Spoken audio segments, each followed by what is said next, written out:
Netaji Subhash Chandra Bose medical college के एक junior doctor ने चौथी मंजिल से छलांग लगाकर खुदकुशी कर ली। गुरुवार की सुबह 11 बजे हॉस्टल नंबर 4 की चौथी मंजिल से डॉक्टरी की पढ़ाई करने वाले छात्र के कूदने की खबर जैसे ही लोगों को लगी तो मौके पर अफरा तफरी के हालात पैदा हो गए। खून से सने छात्र को देखने के बाद उसके साथी मेडिकल कॉलेज अस्पताल लेकर पहुंचे, जहां डॉक्टरों ने तुरंत ही उसका इलाज शुरू कर दिया। सभी विभागों के एक्सपर्ट डॉक्टरों ने घायल छात्र की जान बचाने की भरपूर कोशिश की, लेकिन छात्र को नहीं बचाया जा सका। हॉस्टल की चौथी मंजिल से कूदकर जान देने वाले छात्र का नाम शिवांश गुप्ता बताया जा रहा है, जो रीवा का रहने वाला है। शुरुआती जांच में पता चला कि शिवांश के माता पिता गुड़गांव में रहकर नौकरी करते हैं और शिवांश यहाँ जबलपुर के नेताजी सुभाष चंद्र बोस मेडिकल कॉलेज में डॉक्टर की पढ़ाई कर रहा था। 21 साल के शिवांश को डिप्रेशन की शिकार बताया जा रहा है। शुरुआती जांच में पता चला कि डिप्रेशन के चलते ही उसने खुदकुशी का रास्ता चुना। घटना की जानकारी लगते ही मेडिकल कॉलेज के डीन, अस्पताल प्रशासन और पुलिस के अधिकारी भी मौके पर पहुंचे और पूरे मामले की जांच शुरू कर दी।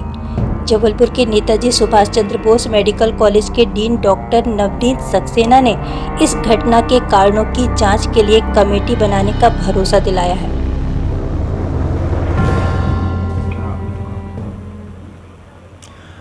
देखिए, आज नेताजी सुभाष चंद्र बोस मेडिकल कॉलेज की बहुत दुखद घटना आज यहाँ हुई है।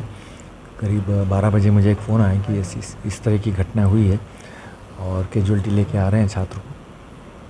तो हम सभी लोग वहाँ कैजुअल्टी में पहुँचे। तो छात्र बड़ी सीरियस पोजीशन में था, पल्स नहीं था, बीपी नहीं था, कान में से ब्लीडिंग हो रही थी, नाक में से ब्लीडिंग हो रही थी। तो सीपीआर किया हमने, उसका रिवाइव किया, उसको इंट्यूबेट किया। रिवाइव करने के बाद रिवाइव भी हुआ वो, लेकिन फिर सकम किया उसने और फुल मेडिसिन सपोर्ट पे था। सीपीआर भी 2 बार किया, डीफैब भी किया। और इतनी जद्दोजहद के बाद सारे कंसल्टेंट हमारे मौजूद थे। न्यूरोसर्जरी वाला को हमने बुलाया, anaesthesia, surgery medicine, emergency medicine वाला।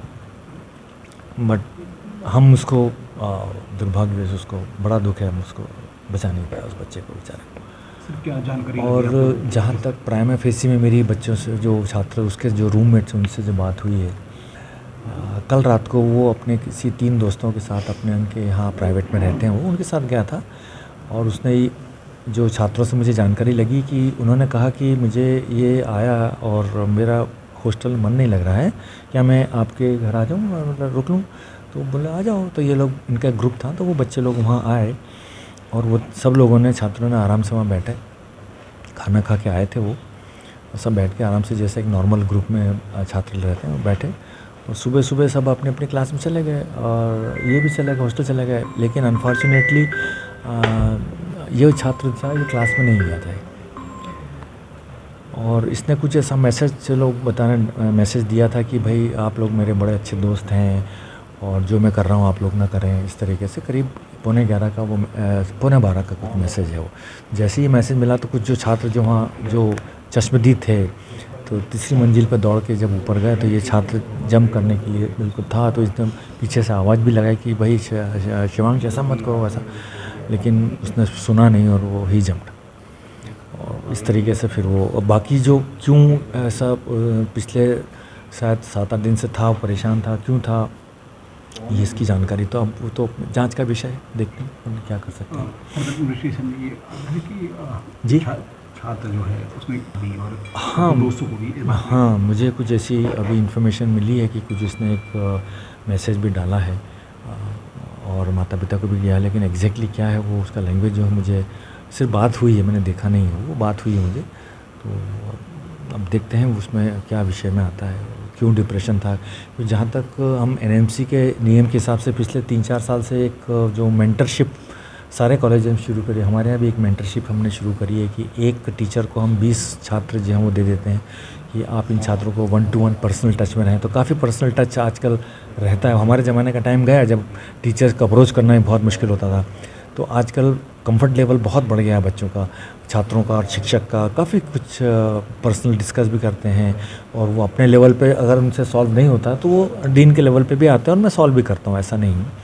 पढ़ने में अच्छा था लड़का वो, करीब जो मुझे अब इन्फॉर्मेशन मिली 66% के उसके मार्क्स थे, पढ़ने में अच्छा था वो। और लेकिन अब क्यों था क्या था अभी तो जांच का विषय है, क्यों इसने इतना घातक और इतना दुर्भाग्यपूर्ण वो जो कदम उठाया, जो समाज के लिए भी एक मतलब क्षति है कहना चाहिए, जो कि अपन भर नहीं सकते, हमारे कॉलेज के लिए भी है, परिजनों के लिए भी है, तो बड़ा दुख होता है, बड़ा दुख होता है। ये मतलब अपना नाम क्या था, कहाँ के रहने वाला था, क्यों परिजनों से अगर आपकी बातचीत हो पाई? परिजनों से तो मेरी बात नहीं हुआ है, लेकिन वो शायद रीवा का रहने वाला था और इसके जो पेरेंट्स हैं, माता पिता, वो गुड़गांव में रहते हैं। इसकी 2 बहनें हैं, वो भी डॉक्टर हैं, तो एक अच्छा पढ़े लिखी फैमिली का लड़का था। तो देखते हैं अब आगे क्या होता है। जी क्या निकल गया, ऐसा नहीं कोई परेशानी हो या किसी छात्रों से कोई विवाद हो, ऐसा कुछ? नहीं देखिए, हाँ ये भी मैंने पूछा भाई किसी से कोई विवाद हुआ या कोई ऐसा पर्सनल कोई या टीचर ने डांटा, तो ऐसी कोई स्टोरी अभी तक नज़र में या कुछ जांच में अभी आई नहीं कि हाँ किसी से झगड़ा हुआ या पर्सनल राइवलरी होती है ना कई बार बैच में आपस में झगड़ा, वो भी नहीं। बड़ा सीधा सा लड़का था, शांत स्वभाव का छात्र था। अब पुलिस से जांच कर ही रही है? जी बिल्कुल करें, आपकी तरफ से हमारी तरफ से भी कोशिश करेंगे हम एक जांच कमेटी लगाएं ताकि भविष्य में ये घटना जो है वो रिपीट ना हो मेरे कॉलेज में। एटलीस्ट वो मैं सोचूंगा, करूँगा कुछ उसके लिए।